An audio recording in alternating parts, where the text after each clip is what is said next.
Het Cambuurjournaal wordt mij mogelijk maken door bouwgroep Dijkstra de Rijsma, KKFH Kozijnen en Vieda Vermogensbeheer.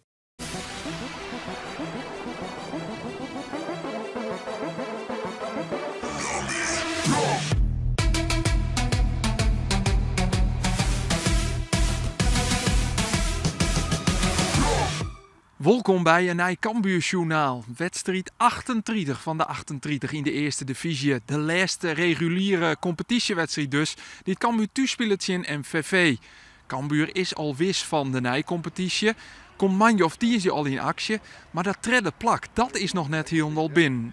Net sinds de dat de verliezen week woonwaard bij concurrent ADO Den Haag. Maar het Cambuur dus nog een resultaat helliet in MVV. En van gemakzucht in zijn ploeg. Zo van, dat doch we even, dat tredde plak is al binnen. Had Henk de Jong niks van naam. Nee, dat is net binnen. MVV is lastig. Voor mij had ik alle jongens weer om. Smeet zal er ik weer bij wezen. Dus gewoon een lastige ploeg. Nee, we hadden het niet zo na competitie halfvierde. Ik zei vrijdag het allerbelangrijkste. Daarna, vrede jongen, na de wedstrijd, showen, wat is het? Het gaat om het tweede plak, het gaat om het volle stadion. Ik wil in de na-competitie het stadion niet vol hebben. Dus we moeten dat goed doen. Hoe zult die wedstrijd in MVV oppakken? Vooral ik mij het eigen op als het treden was, dat is het manje of hast. Ja, gewoon sterkste opstelling. Of sterkste, gewoon de basis. Hè. Ik ben blij met al mijn jongens, dus ik ga net een wissel. Jongens die net starten. Hè, maar gewoon starten in de vestigheid die we hadden laatste weken. En dan showen we zaterdag hoe het meentje is. We zullen in de opstelling van Cambuur in wijziging plak vinden. Michael Kieftenbelt rekken blessure verliezen weekend in ADO Den Haag. Het komt goed uit dat Matthias Natti waarom komt van een schorsing en hij dus weer spelen zal op het middenveld. Een goede speler. Echt een goede. Die jongen ontwikkelt zich. Hier in het begin protte les van blessures. Hij wordt echt een sterke vent. Hè? Gewoon een eigen jeugdjongen te jou, dat vind ik mooi. Maar hij wordt ook steeds beter. Hij is een basisspeler. Hè? Cambuur griep de wedstrijd in MVV om afskiën te nemen van spelers en trainers die het na dit seizoen voortgaan zullen. Een van hen is een ras echte Fries. Wakemer Brett Minema. Roen de jeugdopleiding in Ljouwert. Zie het al een 4-4 bij de eerste selectie. Maar koer net groeien naar de rol van eerste keeper. Dochs had hij één wedstrijd in het eerste spelen. Een officiële wedstrijd. En die datum, die weet hij nog maar al te goed. Brett, als ik zeg 21 maart 2023, wat zei je dan? Mijn debuut tegen Sparta. Je hebt gelijk te laten. Ja, dat is een mooie datum voor mij. Ja, mijn debuut tegen Sparta gemaakt in de Eredivisie voor Cambuur. Dus ja, dat was een mooie dag. Is het hoogtepunt uit die Cambuur-periode? Ja, in principe wel. Het is mijn debuut geweest voor Cambuur. Dus ja, dat is wel mijn hoogtepunt geweest. Ja, geweest, want er komt een eind aan die periode, naar alweer. Hoe is dat? Ja, hij heeft twee kanten. Het is natuurlijk wel aan de ene kant. Ik heb hier een hele mooie tijd gehad al vanaf de jeugd. 5 jaar nu bij het eerste gezeten. Dus dat er een einde aan komt, ja, dat is, vind ik aan de ene kant jammer. Want ik heb vrienden voor het leven gemaakt, herinneringen gemaakt. Dus dat is wel iets wat ik ga missen. Maar ja, er komen ook allemaal weer nieuwe dingen op mijn pad. En daar heb ik ook veel zin in. Ja, want dit is waarom naar het clubje uit in stad, naar Wakum. Ja, klopt. Ik ga weer met mijn vrienden voetballen. En ja, dat is ook wat waard. Ik heb lang natuurlijk alles gegeven voor Cambuur. Veel moeten missen, ook met mijn vrienden. En ja, ik heb zin in om dan met die jongens weer te gaan spelen.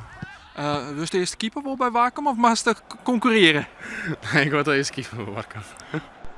Geen speelminuten voor Minema, maar wollen afskiën dus. En één wijziging in de basisopstelling. Henk de Jong kundige het al aan. Matthias Natti is waarom van een schorsing.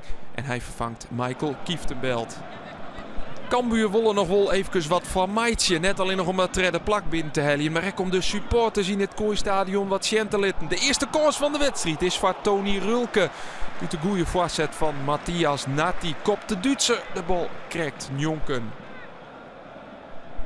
De ploeg van trainer Henk de Jong domineert op een mooi baltje van Natti op Rulke. Ze wittelkool wil te vinden. Rulke, oh hij gaat er nog in hek. Hij frommelt hem haast voorbij zijn tegenstander. En dan tikt Rulke de bal voorbij Romain Mathies, de keeper van MVV. En dit is een spitsengoaltje van Tony Rulke. Zijn zonde van het seizoen.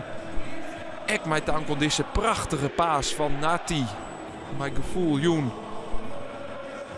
En goed aanmaken. Cambuur dus op een betierde 1-0 voorsprong. En dan gaan de supporters er even voor zitten. Want dan wordt het misschien wel een mooie doelpunt. Riekejoen. Hier is Remco Balk. Dicht bij de 2-0. En Sjoch, we hebben nog geen kwartier spelen. Cambuur is de betere ploeg. Maar mat er ek om denken, want MVV had een peer vlugge jongens voorin. Zoals hier onder de rechterkant. Essayas gaat voorbij O'Neilling, leidt hem weer om op Mae. Het schot, maar dat is te seft. Een keer makkelijk pakt weer het terug Jansen. Even op het telefoontje, wat de concurrentie docht in de strijd omplakt rijden. Aan de andere kant zal aan Cambuur voorstelt, hoeft het net naar die concurrentie te zien. En dan is plaktraaien gewoon binnen. Maar dan moet het wel winnen voor zelfs. En dan helpt dit balverlies van Nieling net. Want daar komt MVV weer mee. Mae jouwt de bal op Essayas. Maar een goede sliding van Floris Smant. Sjochtek MVV-coach Edwin Hermans. Saast hij het Cambuur nog altijd op voorsprong. Hier op een eindkoers. Messera krijgt de bal voor de voeten. Maar hier is net op rekenen. Smant, die koek krijgt net koppen. En Messera dus net binnenwerkje. En dan had Cambuur al best wat mogelijkheden gehad in die eerste helte. Dan is de marge nog net eens heel grut. Want het is nog altijd 1-0. Misschien voor het skof nog een onval. Als Diemers onder de bal is. Jouwt de bal mij om Pauwels aan de linkerkant. Voorzet van Pauwels. Balk! Ja, prima. Waarom kopt? Alleen nog de stietje niet in. En dus blijft het 1-0 en geen beide ploegen. Maar die staan het skof 10. Geen wissels. Dus dezelfde 22 spelers. Nee, de theepauze had Balk de bal weer omleidt op Diemers. Dit is weer een goede kans hier. Voor de thuisploeg. Marek onvierde Mark Diemers had het vizier nog net op scherp. Onvalrit nog terug. Galvez voorzet. Maar uiteindelijk wordt de bal voortwerken. Ja, hij, Mark Diemers dus. Hier misschien wel de 2-0 op de voet. Hij zit hier weer onder de basis van een nieuwe mogelijkheid. Heerlijk paaske op Nati. 4 uitwiekt naar de zijkant. Kenny daar nog wat van meidje. Nati denkt, ik jou wel een Pauwels. Dan baat er altijd wel wat. Diemers dan. Romte voor het schot. Diemers. Maar dit is een simpele redding van Mathies. En zo blijft het dus maar 1-0. En dan mag je er altijd om denken, als die marge saliets is, dat je het net voor het jouwen. MVV, hoe voor het jouwen sprutsen, die lever je de bal je Samarien. Pauwels dan? Nee, ek hij net. Ek hij zit de baltje in Mathies op. En zo begint het wat een repeterend verhaal te worden. Pauwels, hij frommelt er nog een keer del. Maar uiteindelijk rent hij hem vast. En sjoggen de Cambuur-fans dat de thuisploeg stikkend beter is. Maar verjitten om het verschil te meidjen. Onderschepping hier van Van Mullum die het Diemers in stelling brengt. Aan de linkerkant Pauwels. Thomas Pol dendert er hinnen. Hij is invallen voor Galvez. Pol, maar het schot. Vrij lastige hoeken. En hij kan de bal dan net op een goal krijgen. Maar hij vindt het ziet net. Smant dan. Trilke in de reg. Verliest de bal. Geen oetreding, zei het skiet de Oostrom.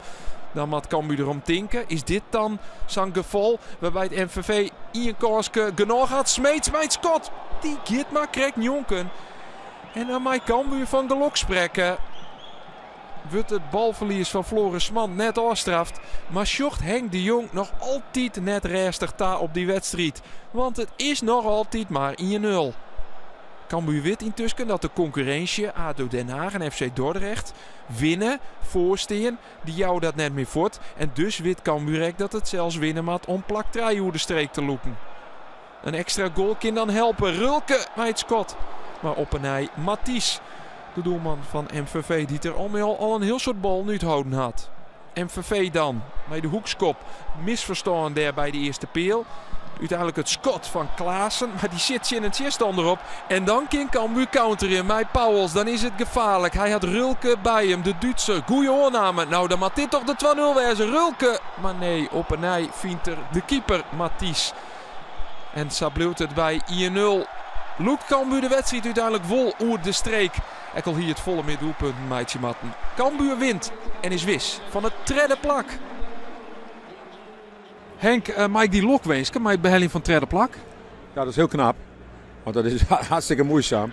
En dan ben we toch maar worden. Hè. En als het van nou wedstrijd 6 of zo, best eigenlijk denk 2 eindigen. Maar zo we moeten gewoon naar volle beter voetbal daar. En dan dus mij om de prijzen. En direct naar de goal daar. Het is nou Ja, ik vind het echt schande. Jongen, je echt, als tempo maakt, dan kerst voetballen. Het leidt er constant achter. Dan kerst je erachter lezen. Ja, dan blijven we toch te kwaad en te langzaam. En dat vind ik zonde. Dus eigenlijk steeds je heel nog net met zo'n blierd gevoel. Nee, ik vind dat we volle beter kennen. Maar als je dus juist vorige week hoor, Den Haag wint nog met zo'n 2. VVV uit, denk ik, of thuis. Uit. Ja, daar winnen wij gewoon van. Dan kunnen we mij voetballen. Dus wij moeten eigenlijk mij voetballen. En dan kan ze eigenlijk een heel eind komen. Dat kan Sammer omdraaien. Het was een cruciale ingreep, want die spits, die Mai, die had anders vrij kunnen inleggen. Maar met jouw sliding voorkom je eigenlijk de gelijkmaker. Ja, klopt. Ik kon er nog net op tijd bij inderdaad. De timing was goed met die tackle, dus gelukkig kon hij hem niet schieten. Nee. Uiteindelijk wil je hem dan dus redden. Is FC Den Bosch de eerste tegenstander in de play-offs? Kist hem een lipje? Ja, ik jaren dat FC Den Bosch maar de wisselspeler had. Dus die zijn Menje wat fitter wijzen. Dus ja, wij moeten in 2 dagen de boel oplappen, maar dat is geen probleem. Menje wordt hulloos.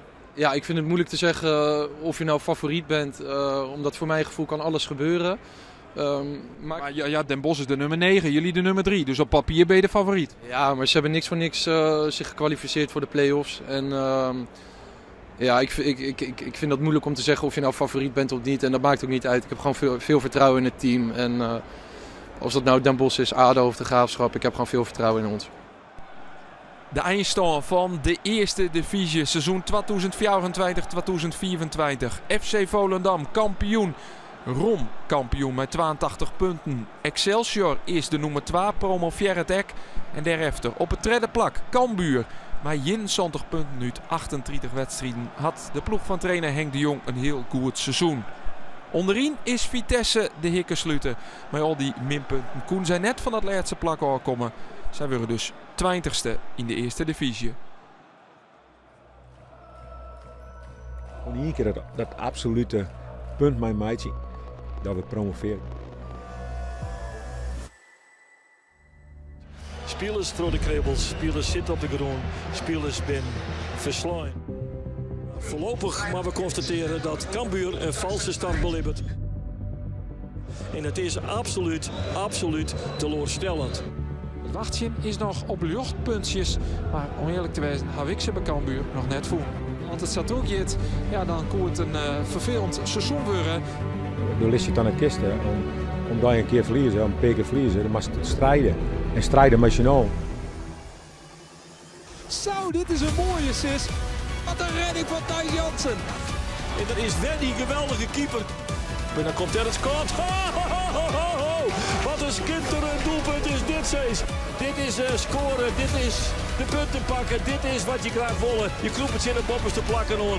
Uiteindelijk wordt Cambuur treden van de eerste divisie. En mij de Ljouters haar opmeisje van het nijgesetje van dit seizoen. En zo komt er een eind aan de reguliere competitie van Cambuur. En gaan we voort ten dadelijk terug met het toetje van het seizoen, de nijcompetitie. Cambuur speelt daarin dus in FC Den Bosch. Manje de eerste wedstrijd uit, dan vreed thuis. De winnaar van die wedstrijden speelt dan in ADO Den Haag of Telstar in de hele finale. De eerste ronde play-offs gaat tussen de Graafschap en FC Dordrecht. De winnaar daarvan speelt in Willem II, naar alle gedachten. Want via dit Cambuurjournaal man je dus de eerste wedstrijd in de nijcompetitie. Dat betekent dat wij er tiertje weer binnen met een nij Cambuurjournaal. Want dan. Het Cambuurjournaal waar mij mogelijk maken door bouwgroep Dijkstra de Reisma, KKFH Kozijnen en Vieda Vermogensbeheer.